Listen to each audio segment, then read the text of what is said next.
ప్రధాన ఉపాధ్యాయులు, SMC chairman Sudhakar, MPTC Praveen Nageswararao గారు, ఉప సర్పంచి శ్రీనాథ్ గారు, మన గ్రామ ప్రముఖులు ఆత్మీయ మిత్రులు రమేష్ మాస్టర్ గారు, ఉపాధ్యాయ మిత్రులు, ప్రియమైన విద్యార్థులందరికీ కూడా 80వ స్వాతంత్ర దినోత్సవ శుభాకాంక్షలు. సరే, మాట్లాడదలుచుకోలేదు. వాస్తవంగా మీకే ఎక్కువ అవకాశం కల్పిద్దామని. నాకు ఈ మాట్లాడే తత్వం మీలాగా పాఠశాలలో అప్పటి ఉపాధ్యాయులు కల్పించిన అవకాశం వల్లనే ఏదో కొద్ది గొప్ప స్కూల్లో నేర్చుకున్నా. అది జ్ఞాపకం వచ్చింది. ఒరే, నువ్వు ఎక్కువ మాట్లాడతాయా, నువ్వు వృధా చేయవాకరా, పిల్లవాళ్ళ చేత మాట్లాడించి వాళ్ళని కూడా మాట్లాడే తత్వాన్ని అలవాటు చేసుకోమనేది ఎందుకో జ్ఞాపకం యూట్ను దట్టినట్టయి వాళ్ళు మాట్లాడకూడదు అనుకున్నా. వాస్తవంగా టైం ఏమైనా కిల్లు అవుతుందని. సరే, మాస్టర్ గారి కోరిక మీద చెప్పాలనిపిస్తుంది మీకు. క్లుప్తంగానే 2-3 విషయాలు చెబుతాను. ఇవాళ 80వ స్వాతంత్ర దినోత్సవం.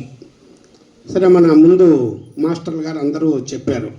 మనం 3 రకాల పండుగలు జరుపుకుంటుంటాం. వ్యక్తిగతమైనవి ఫస్ట్ పుట్టినరోజు పండుగలు.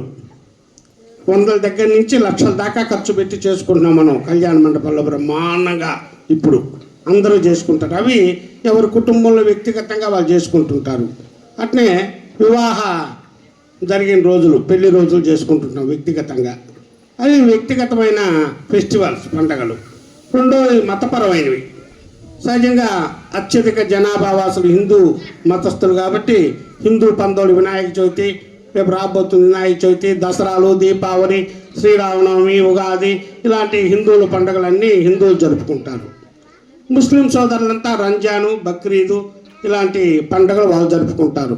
క్రైస్తవ సోదరులంతా క్రిస్మస్, గుడ్ ఫ్రైడే లాంటి పండుగలు వాళ్ళు జరుపుకుంటారు. ఉత్తర భారతదేశంలో ఉంటారు సిక్కులు, వాళ్ళంతా గురునానక్ జయంతి ఇవన్నీ జరుపుకుంటారు. ఇవి మతపరమైన పండుగలు. కొన్ని పండుగలు కొన్ని చోట్ల మత సామరస్యకంగా హిందువులు, ముస్లింలు అందరూ కలిసి కూడా జరుపుకుంటుంటారు. నెల్లూరులో రొట్టెల పండుగ, రాయలసీమ జిల్లాలో నేను ప్రత్యక్షంగా చూసే పీర్ల పండుగ. ముస్లింలు, హిందువులు అందరూ కలిసి బ్రహ్మాండంగా జరుపుకుంటారు. మన గ్రామాల్లో వినాయక చవితి ఉత్సవాలు కూడా జరుపుకుంటున్నారు అందరు కలిసి. ఇది మత సామరస్యానికి గొప్ప ఉదాహరణ. సరే, వాటి ఉంచండి. మతపరమైన వ్యక్తిగతమైన పండుగలు ఉంచి పుట్టిన ప్రతి భారతీయుడు కంపల్సరిగా చేయవలసిన పండుగలు జాతీయ పండుగలు, నేషనల్ ఫెస్టివల్స్. ఈ వ్యక్తిగతం మతపరమైన పండుగలకి ఎవరిష్టం వాళ్ళది. కానీ పుట్టిన ప్రతి భారతీయుడు దేశ విదేశాల్లో ఉన్నా కూడా చేయవలసిన పండుగలు జాతీయ పండుగలు. అవి ఏంటో మీకు తెలుసు చాలా వరకు. ఆగస్టు 15 స్వాతంత్ర దినోత్సవం, రిపబ్లిక్ దినోత్సవం, గాంధీ జయంతి, అంబేద్కర్ జయంతి, ఉపాధ్యాయ దినోత్సవం, ఇలాంటి పండుగలన్నీ కూడా ప్రతి భారతీయుడు ప్రధానంగా ఈ స్వాతంత్ర దినోత్సవం 80 సంవత్సరాల నాడు ఈ దేశానికి స్వాతంత్రం వచ్చింది. స్వాతంత్రాన్ని గురించి మన విషయాలన్నీ చెప్పారు నగేష్ మాస్టర్ గారు, మన హెడ్ మాస్టర్ గారు, రమేష్ మాస్టర్ గారు, వీళ్ళందరూ చాలా ముఖ్యమైన విషయాలు చెప్పారు. ఈ స్వాతంత్ర దినోత్సవం వచ్చి 80 సంవత్సరాల్లో ఏమి సాధించాము, ఏమి సాధించాలి, దేంట్లో ఫెయిల్ అయ్యాము, ఇవన్నీ తక్కించుకొని ముందుకు నడవాలనే ఒక గొప్ప సందేశాన్ని సూక్ష్మంగా చాలా అద్భుతంగా చెప్పారు. మీ ముందు కర్తవ్యాన్ని ఉంచారు. ఫస్ట్ మీరు తెలుసుకోవాల్సింది, సరే ఊకదంపుడు ఉపన్యాసంగా స్వాతంత్ర దినోత్సవం బ్రిటిష్ వారు వాళ్ళు తెల్ల ఎదిరించారు, మన అల్లూరి సీతారామరాజు, భగత్ సింగ్ లాంటి దాని కింద కూడా ఈ 80 సంవత్సరాల నాడు ఎప్పుడో వచ్చిన స్వాతంత్రాన్ని ఇప్పుడు మనం ఎందుకు జరుపుకోవాలి? అసలు ఫస్ట్ ప్రశ్న రావాలి మీలో. ప్రశ్నించే తత్వం అలవడాలి విద్యార్థులకని మీకు అందరూ చూస్తుంటారు. మాస్టర్లు గీస్టర్లు అందరూ కూడా మేధావులు, విద్యారంగ మేధావులంతా కూడా విద్యార్థుల నుంచి ప్రశ్నించే తత్వం అలవాటు పడాలని. ప్రశ్నించే తత్వం అంటే అడదిడ్డంగా అడగటం కాదు. ఉపాధ్యాయులు, తల్లిదండ్రులు అడదిడ్డంగా ప్రశ్నించడం కాదు దాని అర్థం. ప్రతిదానికి మన సందేహాలను నివృత్తి చేసుకోవడానికి అక్కడే గురువు యొక్క ఉపయోగం. జ్ఞానాన్ని బోధించే గురువు యొక్క అవసరం అక్కడే సందేహం రావాలి. ప్రశ్నించే తత్వాన్ని, మీ డౌట్లను అడిగే తత్వం రావాలి. అది రావాలంటే ఫస్ట్ హేతువాదం రావాలి మీలో. హేతువాదం ఉండాలి. హేతువాదం అంటే దేవుడు లేదనేవాడు హేతువాది కాదు. కారణాన్ని అన్వేషించేవాడు. యాపిల్ పండు కింద పడితే ఎందుకు పడిందా అని ప్రశ్నించేవాడు హేతువాది. వివేకానందుడు పెద్ద హేతువాది. కారణం అన్వేషించేవాడు హేతువాది. సరే, దాన్ని సహజంగా నాస్తికవాదానికి హేతువాదులు అనే ఒక పదాన్ని వాడుతుంటారు. కారణాలను అన్వేషించాలి. ఏ కారణం అన్వేషించాలి? స్వాతంత్ర దినోత్సవం 80 సంవత్సరాల నాడు వచ్చింది. ఎందుకు వచ్చింది? అంతకుముందు ఎట్లుండేది? రావాల్సిన అవసరం ఎందుకు వచ్చింది? ఎందుకు అంత శ్రమ పడ్డారు? వచ్చినాక మన పరిస్థితి ఏంటి? రాకముందు ఎట్లుండేది? స్వాతంత్ర దినోత్సవం కోసం, స్వాతంత్రం కోసం మన ప్రముఖులు ఎందుకు పోరాడారు అనేది హేతువుని, కారణాన్ని మీరు అన్వేషించాలి. అప్పుడు స్వాతంత్రం యొక్క అవసరము, పరాయ దేశ పాలకుల్లో ఉన్న భారతదేశానికి ఎన్ని ఇబ్బందులు పడిందో, ఎందుకు స్వాతంత్రం అవసరమైందో, దాన్ని ఒక మధుర స్మృతిగా 80 సంవత్సరాల నుంచి మనం ఎందుకు జరుపుకుంటున్నాం అనే ప్రత్యేక సమాధానం మీకు దొరుకుతుంది. ఉపాధ్యాయుల వల్ల కానీ, పేపర్ల వల్ల, టీవీలో అన్నింటిలో కూడా ఫస్ట్ దాన్ని అన్వేషించండి. ఆ తర్వాత మాతృభక్తి. హెడ్ మాస్టర్ గారు చెప్పినట్టు సమాజం పట్ల భక్తి. ఒక చిన్న మాట చెప్తా. ప్రముఖ భారతదేశ తొలి అంతరిక్ష యాత్రికుడు రాకేష్ శర్మ, తెలుసుగా పేరు. భారతదేశం తరపున మొట్టమొదటి అంతరిక్షంలోకి పోయినవాడు రాకేష్ శర్మ 1984లో. 84లోకి అదొక అద్భుతమైన కళ.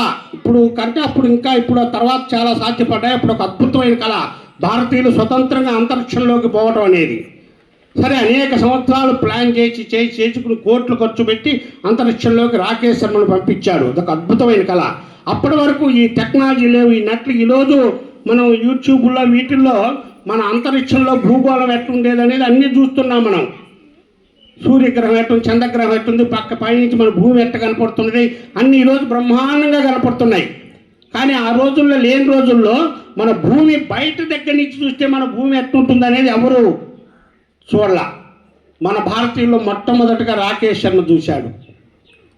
అప్పుడు ఆయనతో ఆ శుభ సందర్భాన్ని పురస్కరించుకుని 1984లో అప్పటి ప్రైమ్ మినిస్టర్ స్వర్గీయ శ్రీమతి ఇందిరాగాంధీ తోటి ఫోన్లో మాట్లాడారు. ఆ సంతోషకరమైన మధుర క్షణాన్ని షేర్ చేసుకోవటానికి. ఆయన అక్కడ అంతరిక్ష యాత్రలు, విశేషాలు అవన్నీ తర్వాత ఇప్పుడు నిదానంగా చదువుతాడు. చాలా సబ్జెక్ట్ ఉంటుంది కదా, క్లుప్తంగా మాట్లాడాలి.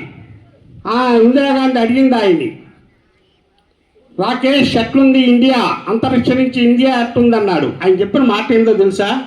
ఎన్ని పదాలు ఉన్నాయో, ఆయన చూసిన అనుభవాలు భారతదేశం నుంచి ఆ క్షణంలో ఎన్ని ఉంటాయో తెలుసా? సారే జహాసే అచ్చా మేడం అన్నాడు. మీరు ఇందాక పాడారు చూడు, ప్రముఖ ఉర్దూ కవి ఇక్బాల్ రాసిన పాట సారే జహాసే అచ్చా. అంటే ఆ మాతృభూమి మీద నుంచి, మాతృభూమిని అంతరిక్షంలో చూస్తుంటే సారే జహాసేచ్ఛా, దేశభక్తి పొంగి ఆయన దగ్గర నుంచి మొట్టమొదటగా నన్ను పంపించినందుకు ధన్యవాదాలు, నన్ను పంపించినందుకు కృతజ్ఞతలు, ఇవన్నీ ఏం చెప్పాలి. ఆయన మన దేశాన్ని, మాతృభూమిని పొగిడాడు. ఆ స్ఫూర్తిని అలవర్చుకోవాలి, దానికి అన్వేషించడానికి. అందుకే దేశభక్తి, హెడ్ మాస్టర్ గారు చెప్పినట్టు సమాజం పట్ల భక్తి కలగాలంటే ఈ సమాజానికి ఏదో చేయాలనే ఒక స్వాతంత్ర ఉద్యమ స్ఫూర్తిని అలవర్చుకోండి. కారణాలు వెతకండి. స్వాతంత్రం ఎందుకు వచ్చిందా, అంతకుముందు పరిస్థితి ఎట్టుండేదా, వచ్చిన తర్వాత ఎట్టుంది, ఫెయిల్ ఎక్కడయ్యాము, ఏమేమి సాధించాలి అనేది. ఎందుకంటే రాబోయే ఈ ఫెయిల్యూర్స్నంతా చేర్చవలసిన వాళ్ళు మీరు. రాబోయే రాజకీయ నాయకులు, రాబోయే ఉపాధ్యాయులు, కాబోయే ప్రజానాయకులు మీరు. కాబట్టి అప్పటికి ఇంకా సమస్యలు ఎక్కువ అవ్వచ్చు, తక్కువ అవ్వచ్చు. కాబట్టి దీన్ని అలవర్చుకుంటూ నాకు అవకాశం ఇచ్చినందుకు ధన్యవాదాలు తెలియజేస్తూ సెలవు తీసుకున్నాను. విషయాల్లో సహాయ సహకారాలు అందిస్తున్నటువంటి చప్పట్ల ద్వారా మాత్రమే నోటికి పని చెప్పకూడదు. చప్పట్ల ద్వారా మాత్రమే నోటికి పని చెప్పకూడదు.